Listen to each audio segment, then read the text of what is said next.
Bonsoir, mon ami. Yes, it's a beautiful afternoon here, and we want to welcome everyone back to Livestock TV. It's been a while since our last video, almost a week now, but we thank God that we have met once again to advance our beautiful cause.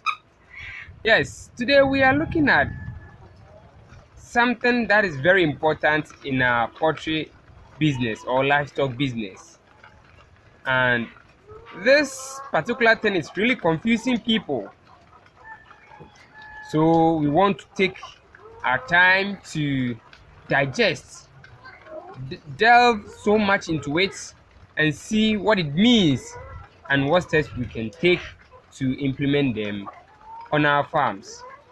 We are talking about biosecurity. So don't go anywhere, stay with me and let's discuss this.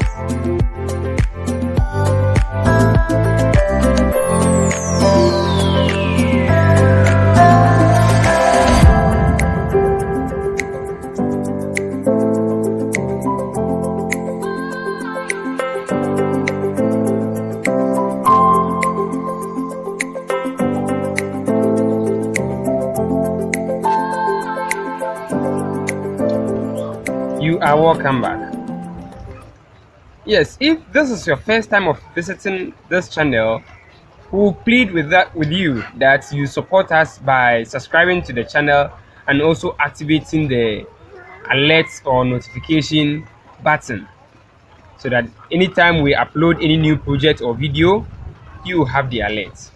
If you are a subscriber, we say that thank you very much for your continuous support. We will continue to plead with you that you share our videos, pass comments on them, and also like our videos. Yes, we are looking at this very important thing in our poultry farm business or our livestock business, and we are looking at biosecurity. We want you to really understand this in a very simple term. You see, biosecurity is not any strange thing. It doesn't require any complex mathematical calculation. It doesn't require any formula. In simple terms, when we say biosecurity, we mean the simple or the various steps that you would take in order to prevent disease-causing organisms from entering your farm. The steps the farmer, the manager of the farm, or anyone who is in charge will take in order to prevent disease-causing organisms from entering the farm. So when we say biosecurity, in simple terms, we mean this.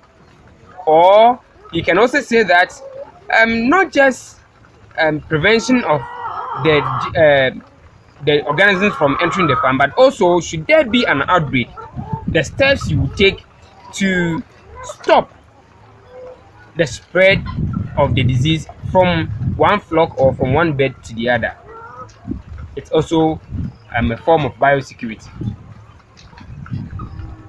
Yes, so if it has been confusing you all the time, if you have been worried as to the meaning of biosecurity all this while, this is what it's all about.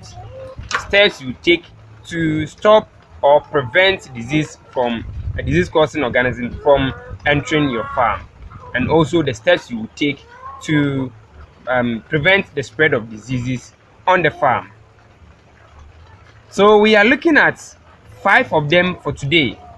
In our subsequent videos, we'll continue with the rest of the points or the rest of the measures that you can take to implement a complete and a successful biosecurity on the farm. So the first thing we want to talk about is that you have to prevent visitors from entering your farm. Prevent visitors from entering your farm. That is the first point. People who come to the farm are coming from all walks of life. They are coming from different places and no one knows where they have been to. No one knows where they have entered. No one knows what they have stepped on. And so if visitors are always coming to your farm to look for you, to have a discussion with you, to talk with you, what it means is that they are one way or the other serving as agents for the spread of disease-causing organisms into your farm. And the visitors, we don't mean just any form of visitor or any stranger at all. It includes your customers. So in one way or the other, make sure that you prevent your customers from entering the farm. Get a place for them outside the farm where they can wait for you should they want to transact any form of business with you or have any form of discussion with you. If any visitor wants to visit you, it could be after your farm hours or after your work on the farm for that particular day or for that particular period. Coming to the farm to have that discussion with you is a no, and a big no. So that is number one. Number two, always use ordinary clean water and sponge to wash your drinkers and your feeders. Do not regularly use soap and detergent to wash your drinkers and your feeders. Only do so when you want to disinfect your tools. The reason is that most of these soaps contain chemicals that could actually trigger the compromise of your bird's immune system. They also contain chemicals that may not be good enough for your bird's health. So only do that when you want to disinfect your tools, that is the drinkers and your feeders. Number three, that is point 3. Do not entertain the use of old crates. That is the crates that are used to keep the eggs. If it is coming out from a customer, or if it is coming out of someone's farm, it is dangerous. There is the likelihood that these old crates are carrying germs or disease-causing organisms, and that should you keep them on the farm or take them, or because you want to reduce costs or you want to avoid spending money on new crates, then you should know that you are creating room for the invasion of germs into your farm or disease-causing organisms into your farm. So say no to the reuse of old crates. Number four,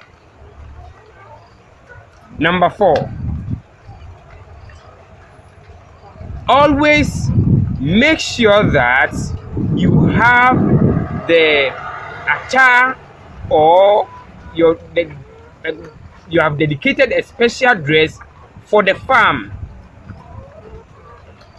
The dress, your shoes or your sandals that you wear from the house should not be the same dress or shoes or sandals that you use on the farm. Get dedicated working gears for your farm so that when you enter the farm, you know what you're wearing, and when you go outside the farm, you know what you're going to wear. Trooping in and out with the same attire for your daily activities will mean that you may be carrying organisms on you and then introducing them to the farm. So get dedicated working gears for your farm. Number 5, and which happens to be the final point for this video. The final point for this video is that always make sure that you do not expose your feed, your water, to the ground or the floor. There may be germs on the floor, there may be bacteria on the ground, and so if you expose your water or your feed to the ground or the floor before giving it to your birds, there's a likelihood that you're going to contaminate your feed, and then in turn you are going to infect your birds with diseases. In case there is a spillage of feed on the ground, regardless of the quantity, if it is possible, do not fetch them back into your sack or into the main feed. Just allow it to go. Just sweep it away. So, as a poultry farmer, as a livestock farmer, let's entertain these habits, let's cultivate these habits, and if we do that, we are surely going to make sure that we reduce the infection of diseases on the farm, and also we are going to prevent the outbreak of diseases on the farm. Thank you very much. Share our videos, subscribe to the channel, and pass comments on them. Whatever comments you have, we would be glad to hear from you, so that it will help shaping the platform and to also advance the spread of good farming practices on the platform. Thank you very much, and watch out for our next video. Bye bye.